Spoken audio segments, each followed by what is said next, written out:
ದಾವಣಗೆರೆಯಲ್ಲಿ ಮಾಡೋಂಥ ಇನ್ನೊಂದು ಖಾರ ಹಚ್ಚಿರೋ ಮಂಡಕ್ಕಿನ ನಿಮಗೆ ತೋರಿಸೋಣ ಅಂತ. ಇವತ್ತಿನ ವಿಡಿಯೋದು ಬಂದು ಖಾರ ಹಚ್ಚಿರೋ ಮಂಡಕ್ಕಿ ಮಾಡೋದು ಹೇಗೆ ಅಂತ ಹೇಳ್ತೀನಿ. ಬೇಕಾಗಿರೋ ಸಾಂಬ್ರು ಮಂಡಕ್ಕಿ, ಸಪ್ಪೆಪುರಿ ಅಂತ ಕರೀತಾರೆ, ಕಡಲೆ ಬೀಜ, ಇನ್ನೊಂದು ಬೆಳ್ಳುಳ್ಳಿ ಜಜ್ಕೊಂಡಿದ್ದೀನಿ, ಕರಿಬೇವು ಸ್ವಲ್ಪ, 1 ಟೇಬಲ್ ಸ್ಪೂನ್ ಅಚ್ಕಾರದ ಪುಡಿ, 1/4 ಟೇಬಲ್ ಸ್ಪೂನ್ ಅರಿಶಿನ ಪುಡಿ, 1 ಸ್ಪೂನ್ ಉಪ್ಪು, 1-2 ಟೇಬಲ್ ಸ್ಪೂನ್ ಎಣ್ಣೆ,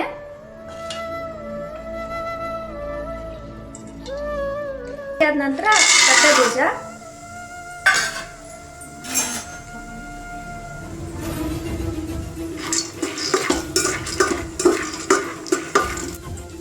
ಎಣ್ಣೆ ಬಿಸಿ ಆದ ನಂತರ ಕಡಲೆ ಬೀಜ ಹಾಕಿ ಅನ್ನ ಹುರ್ಕೋಬೇಕು. ಚಟಪಟ ಅಂತ ಆದಮೇಲೆ ಕರಿಬೇವು, ಶೇಂಗಾ ಬೀಜ ಹುರಿದಾದ್ಮೇಲೆ ಕರಿಬೇವು ಹಾಕಬೇಕು.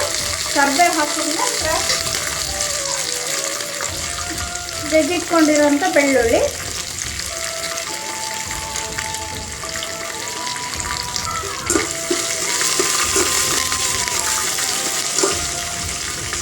ಫ್ರೈ ಆದಮೇಲೆ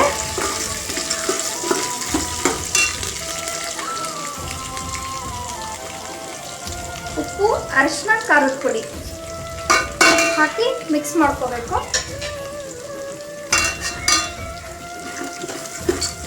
ಸಿಮ್ ಮಾಡ್ಕೊಳ್ಳಿ, ಇಲ್ಲಾಂದರೆ ಸೀದೋಗೋ ಚಾನ್ಸಸ್ ಇರುತ್ತೆ. ಹಾಗೆ 1 ಸ್ಪೂನ್ ಸಕ್ಕರೆ,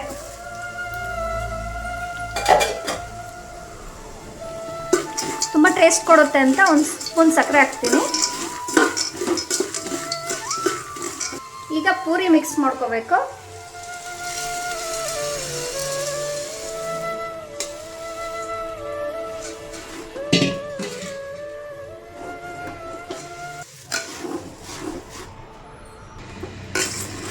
ಸಿಮ್ಮಲ್ಲಿ ಇಟ್ಕೊಂಡು ಈ ಥರ ಮಿಕ್ಸ್ ಮಾಡಿ, ಚೆನ್ನಾಗಿ ಎಲ್ಲದು ಕ್ಲೀನಾಗಿ ಹೊಂದ್ಕೊಳ್ಳೋ ಹಾಗೆ ಮಿಕ್ಸ್ ಮಾಡಿ.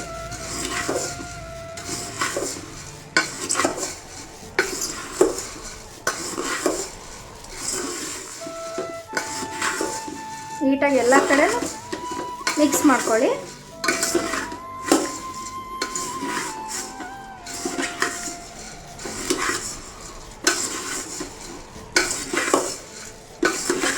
ನೋಡಿ ಎಷ್ಟು ಬೇಗನೆ ಆಗೋಯ್ತು.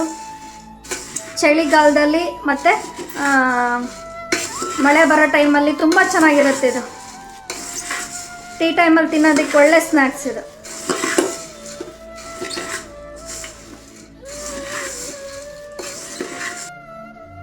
ಟೊಮೊಟೊ, ಈರುಳ್ಳಿ ಮತ್ತು ಕೊತ್ತಂಬರಿ ಸೊಪ್ಪು, ಒಂದೇ ಒಂದು ಹಸಿಮೆಣಸಿನ್ಕಾಯಿ,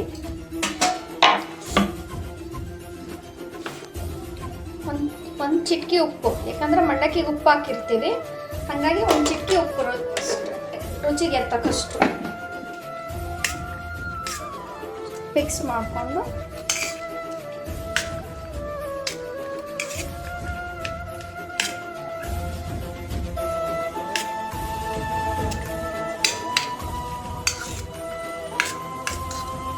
ಇದನ್ನು